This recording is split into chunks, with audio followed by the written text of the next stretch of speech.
Hello and welcome back to Overbooked. I'm Amanda and today we're talking about all the books I read this month.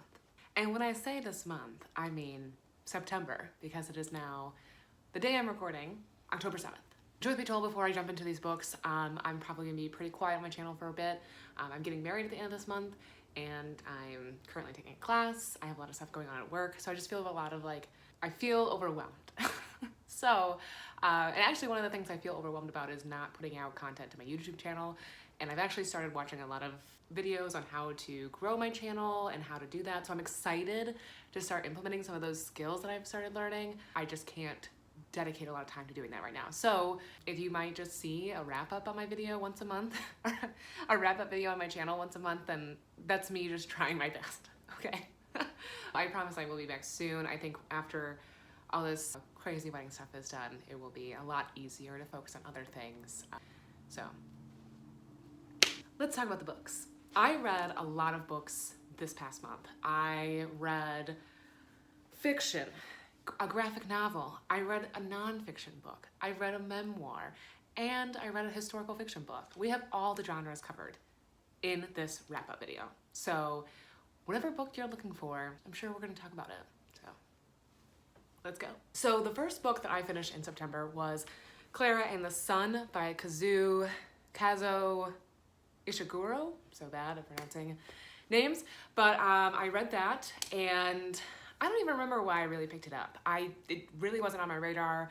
I saw that it was on Obama's list. I saw that it was on some other list. And I heard a lot of good things about this author. So I picked it up. And the premise of Klara and the Sun is that the world that this book is set in is that people, mainly children, use AIs as not really assistants, but they use them as friends. And these AIs are there to, spend time with them so kids aren't lonely. I'm assuming build up social skills and things of that nature. So in the book, we follow Klara, who is the main AI, and we watch her start at the store and then get purchased from the child that purchases her, which her name is escaping me, but she purchases her and takes her home. And so we watch Klara essentially discover life. That's pretty cool. And then the sun is their source of power. So it's I don't know, the sun, it's good to say that the sun is these AIs God, but they AIs just, I don't know, they worship the sun, they love the sun. The sun is what keeps them alive. So I guess they're a god in a sense. So we see Klara and how she is acclimating to this life of interacting with humans and in their lives, and then also just when things come up, she tries to negotiate things with the sun to make things better. And sometimes she thinks it works, and sometimes she realizes that either she didn't get her message to the sun across, she didn't get that message across correctly, or she needs to try again. So it was really interesting. It was thought-provoking to see human interaction and observed through an AI perspective. It was interesting to see the somewhat character development of an AI. So, but overall, it just wasn't really my jam. I kind of found it a little boring at times, which is probably really bad to say because it's such a highly acclaimed book. But it just wasn't my cup of tea. It's not really a book that I would have usually picked up in that genre. I'm just not interested in sci-fi, which just isn't really super sci-fi. I mean, AI is the reality today, right? It's not like it's a fault, it's, oh, this super fun scientific fiction reality. But it just wasn't really something that I gravitate towards or usually like. But I liked a lot of just the questions that would come up or the thought-provoke, how I felt like I was thought-provoked while I was reading it. Just kind of things to pause about. I remember I tried talking to my fiance on a whole walk about this book, and he just didn't want to listen to me. That was now you guys 30 plus days ago, so I can't remember what I tried to bring up, but it was good. Otherwise, I thought it was pretty good writing. I thought it was interesting. And oh, you know what? Actually, one thing I do want to mention before I move on, I thought it was interesting that the book kind of addressed climate change and how it could be potentially affecting one of the child's health. And I wish that kind of would have been maybe explored a bit more, because I thought that was kind of an interesting aspect. There's these I don't even remember what they are, but there's these like street cleaners or something, and they emit a ton of gas because that's what they use to run. And, you know, Klara hates these, and she doesn't like the noise. She doesn't like how they like cover the sun, like the ray, like the smoke, you know, kind of makes this like the sun's rays dimmer, and she doesn't like it, and she knows that they're bad. And essentially what she thinks the sun is saying is that you need to get rid of these to save this child's life. And I just thought it would have been cool, not more cool, it would have been cool, I guess, in general, just to kind of explore that more. But that's also just like my interest in sustainability is also saying that. So, but yeah, otherwise, overall, I thought it was a good book. If you're interested in like AI stuff and a very like well-written book, it was very well written, I think. I think you should check it out. So the next book I read was The Best We Could Do by Ty Boy. This is a graphic novel, and I read this for the Stacks podcast book club, the Stacks book club, you know? And I loved this book. I read it all in one day, and it's essentially kind of a graphic novel, but also a memoir, a graphic memoir, I guess. And we see Ty Boy like illustrate essentially her life and her parents' life, and almost like the history of Vietnam and them coming over to America and their life here. And so when I listened to the book club discussion on the Stacks podcast, I thought Tracy hit it like right on the nose. It was like, you know, you learned so much about the Vietnam history and war in like one page, because she does such a great job of like simplifying what it was and where it was, and just like in her illustrations and in her words, it was just like this beautiful mix that really just helps you understand everything. I just thought it was really touching, really just beautiful. I think one of the most beautiful things I thought about the book that I just really liked was, so she talked about a lot of like, you know, child-parent relationships, especially in like immigrant families, and how, you know, a lot of the times her parents didn't see eye to eye or whatnot. And I think she did a really good job, and they mentioned that in the podcast, of not throwing her parents under the bus, but really taking a step back, and like the things that she was frustrated with her parents, and took a second to like, try to understand why they behaved that way or what they did. And one of the things I really liked that she mentioned was like, you know, growing up, we always called my mom, I think like mommy or something, you know, and she hated it. She thought that it was like a term that was like kind of beneath her, and she asked to be called this like, I think it was like a Vietnamese word for mom, but it kind of had a higher ranking. I can't remember exactly. And her and her siblings never understood why she wanted to be called that. And then when the author herself becomes a mother, she gets it. She's like, I don't want that respect taken from me. And it's funny how it ends up being like this small word carries so much weight. So I thought that was like a really beautiful analogy, and I had never thought about it that way. Like, you know, how I address my parents, I never had thought about that level of respect. And not that I don't respect my parents, but I didn't think about putting that into how I address them. It was interesting. I liked that a lot.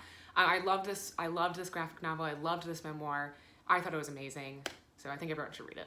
So the next book I read was 7 Days in June by Tia Williams. This is a fiction book. I loved this book. So this book looks at two characters, and we follow their life and love life, and the creation of their love life, the ending of their love life, the possible like recoupling, and you know, all that comes in between. Our two main characters are authors, and the female character has a lot of chronic pain, and she writes these like smutty vampire something like, you know, books, and is trying to get inspiration to write her next one. And the male character is like a recovering alcoholic, and he's not really writing anymore since he's gotten sober, but he used to write these like sweeping literary fiction novels and stuff like that. These two haven't seen each other in a very long time, and they end up meeting at like a conference, and this kind of just catapults them into this like friendship or, you know, scenario where they could be recoupling together, since they haven't been together since the last time they were together. The thing that I really liked about this book is the little pieces they gave you. They didn't give you, our author didn't give us all the information at once, right? We had to read to keep figuring out what was going on with these characters, how they were connected, how everything comes together. And I just really liked that. I loved that, and it really kept me hooked. And I just thought it was a great book to end summer with. Like, it was just a pure summer book and like whirlwind of a story, and I just loved it. So, and you know, Bookstagram made me do it. I saw it all over Bookstagram. Probably wasn't gonna read it, and then I was like, well, all these people are talking about it, I gotta read it. So it was really, really good.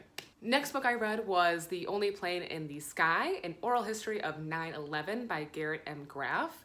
So I actually have had this book on my list to read for a very long time. I actually think I found it through the stacks. It wasn't a book club pick of hers, but she mentioned it one time and I found it really intriguing. And it is a really, really, really great book. And it was so odd that I didn't even plan this, that I checked it, or I read it through Scribd, but I listened to it during like the 20th anniversary of 9/11.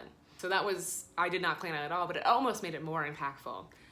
So The Only Plane in the Sky is it literally is in the title. It's an oral history of 9/11. So it's just a combination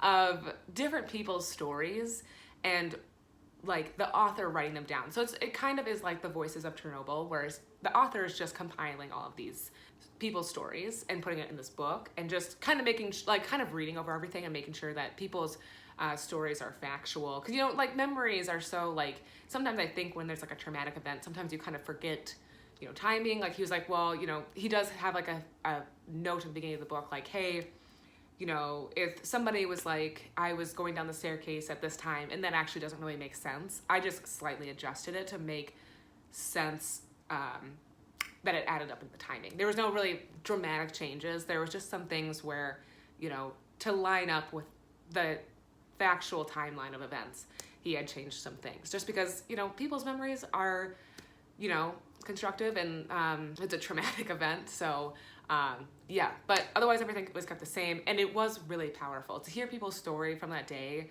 And that's really what it is. There's no other discussion really. It's just a play-by-play of what happened on that day, you know, beginning to end. And it was just really, really powerful, and it was really, really emotional. And I don't really have a ton of, this is gonna sound really bad. I'm not saying that 9/11 is like this event that I disregard, but you know, I was so young when it happened. I was in first grade, and I don't really remember where I was. My only really memory of 9/11 is like sitting in my living room and watching a news special on it. And I don't even know if that was when 9/11 happened or if that was the following year and it was just some special that it was on. So for me, it was kind of like this thing that was terrible.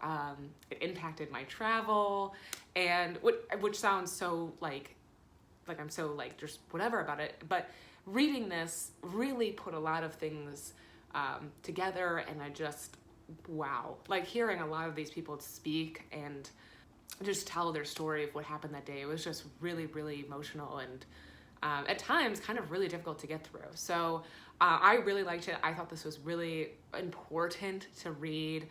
It's such a, you know, major event in our, you know, country's history, and I really, really, really enjoyed this book. So I highly recommend. Next book I read was 9 Perfect Strangers, which is all over because it's on Hulu. I couldn't even find a book review on this book because it's all just the Hulu series. And I enjoyed this book. I will say I tore through it. This is I haven't done this in a very long time. I just sat down for 2 or 3 hours one night and just intending to read like a chapter or, you know, 50 pages or something before I went to bed. And I ended up finishing the book, like just tore through it.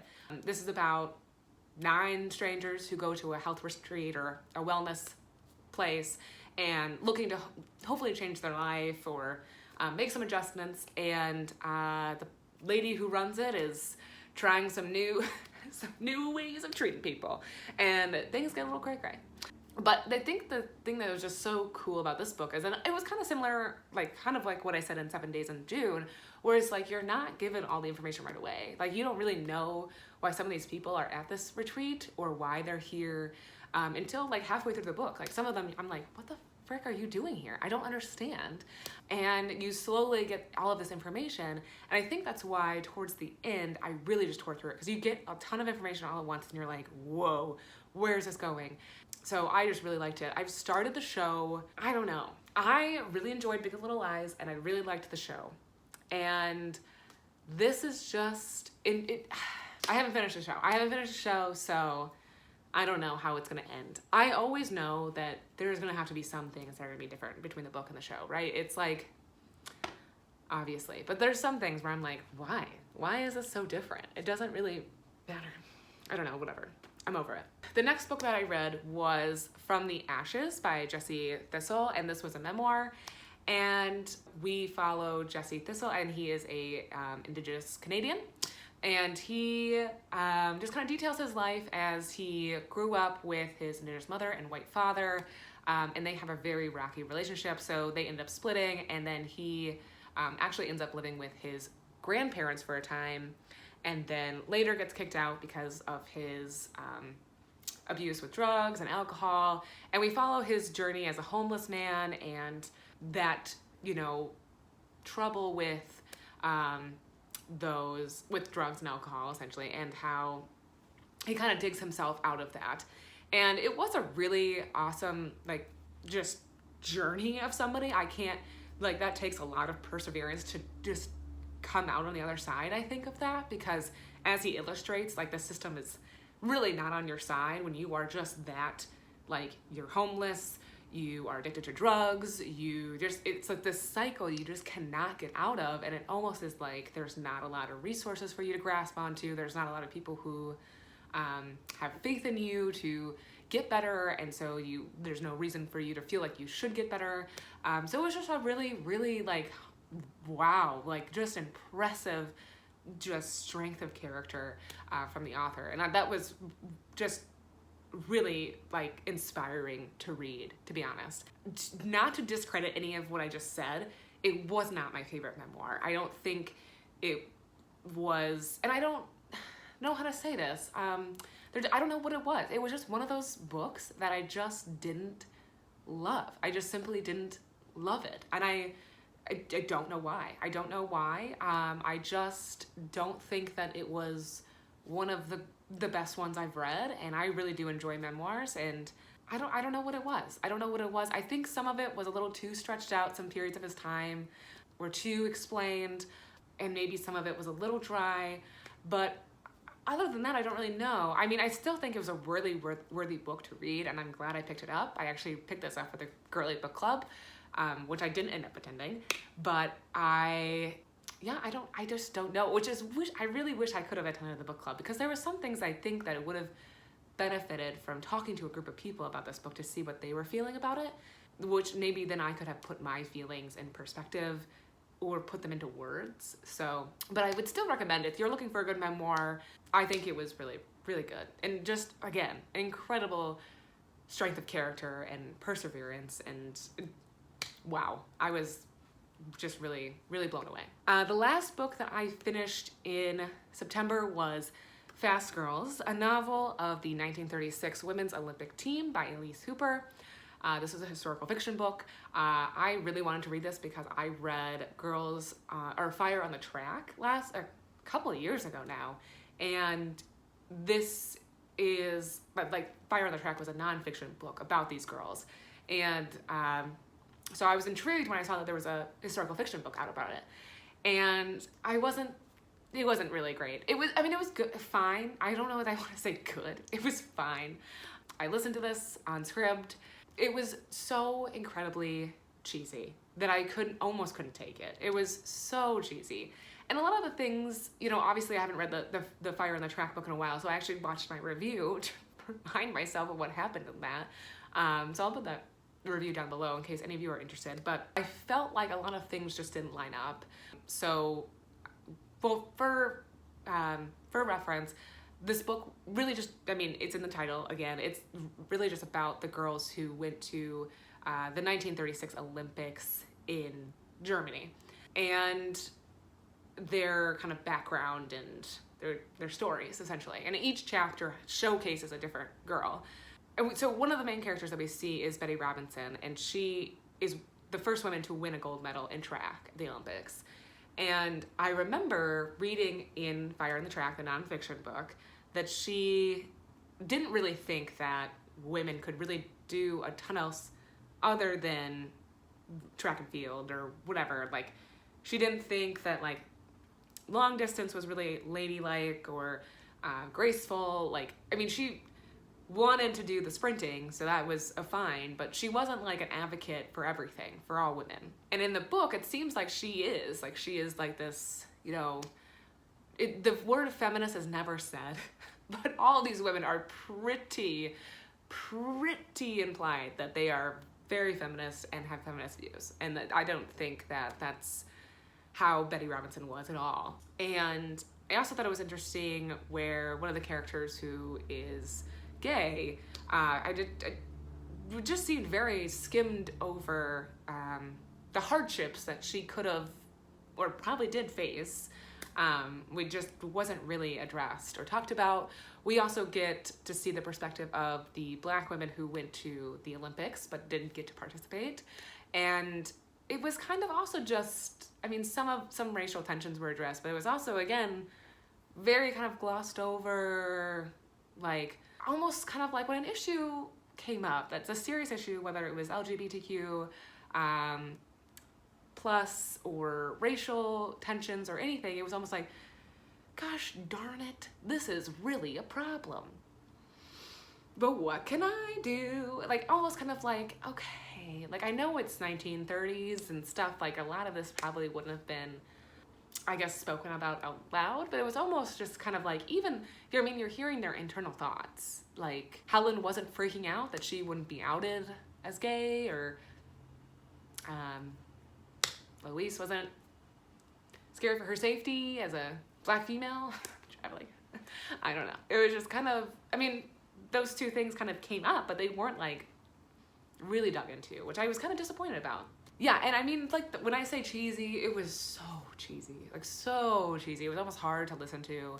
Just with, I don't know how to describe it. It was just like, yeah, it was just really, it was too cheesy for me. Really too cheesy. Which is a kind of a disappointment, because I thought that it's a really good topic. And I said this when I reviewed Fire on the Track, is I don't think we talk about female athletics, like, or females in sports enough in literature. And I did ask for this in that review I did on Fire the Track, of recommendations of females in sports, books that center on about that, because I think that is a really important aspect, even if you are not athletic.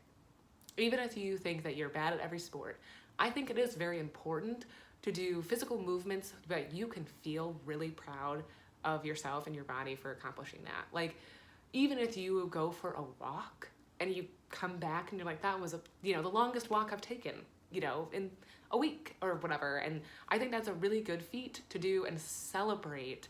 And I just don't think we do that enough as women. I think we mainly focus on doing exercise or something to change our bodies, but we don't celebrate them and what they can do in this exercise. And I feel like sports is something that you can do that, where you're like, I just, accomplished so much for this sport to perform well, to achieve greatness. And you can do that every day.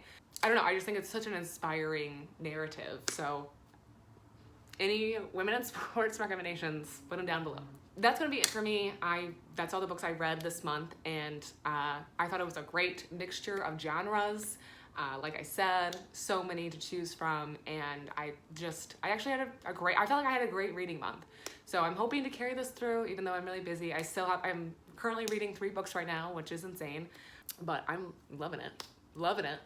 So yeah, in the comments below, let me know what you are reading, any book recommendations that you want to give, whatever, anything down below. Thank you so much for watching. Hit that like button if you enjoyed, and remember to subscribe. And I will see you guys next time.